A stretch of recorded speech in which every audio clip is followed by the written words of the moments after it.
apa masalahnya kok tiba-tiba spending apa mandatory spending itu kok dihapus begitu saja?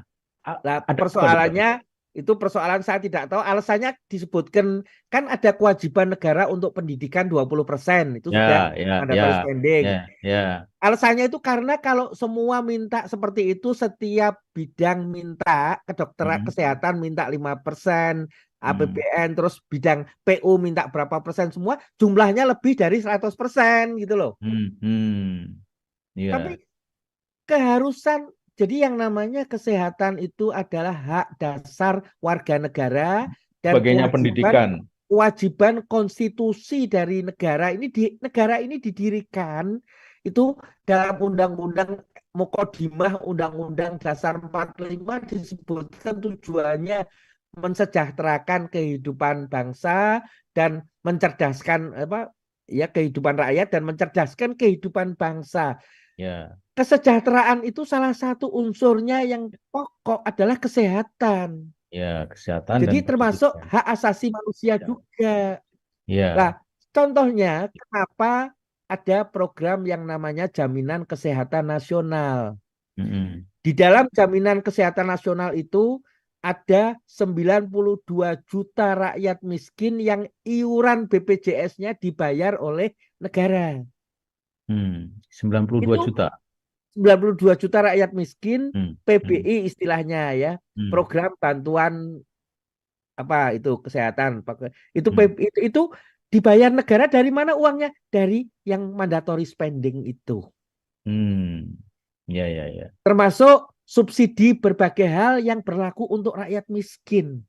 Ya, Ya kita tahu, kita sebagian rakyat kita itu masih belum bisa menjangkau keterjangkauan layanan kesehatan. ya, Bahwa layanan kesehatan yang diberikan oleh BPJS itu ada batasnya. ya, Ada penyakit-penyakit tertentu yang di luar tidak ditanggung misalnya. ya. Dari mana ada anggaran untuk membantu. Pemerintah kota di setiap kota itu punya, dia kalau dia masyarakat kota itu, warga kota, kalau dia sakit walaupun tidak dibayar BPJS akan dibayar oleh namanya Jamkeskot. Hmm, Pemerintah kota menyediakan anggaran asal di kelas 3 dibayar pemerintah. Itu dari hmm. mana uangnya? Ya dari mandatory spending itu. Ya, Nah, kalau itu dihilangkan, maka yang jadi korban adalah mereka kelompok marginal, penyandang mm-mm. disabilitas dan Ya, sebagainya. ya. Kenapa ini ditetapkan seperti ini? Pemerintah enggak khawatir karena yang namanya pejabat pemerintah, yang namanya anggota DPR, mereka legislatif, semua punya cukup uang untuk bisa berobat di fasilitas yang diundang masuk sekarang ini fasilitas negara asing untuk masuk Hmm, semuanya bangun rumah sakit di Indonesia, datang ke tenaga asing di Indonesia, salah satu tujuan dari undang-undang ini kan itu. hmm. Tapi apa ya bisa BPJS berlaku di situ gitu? Enggak.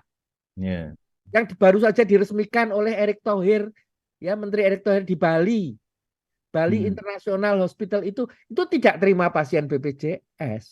Nggak hmm. mungkin. Itu orang kaya saja lah. Iya. Lah orang kaya itu termasuk pejabat pemerintah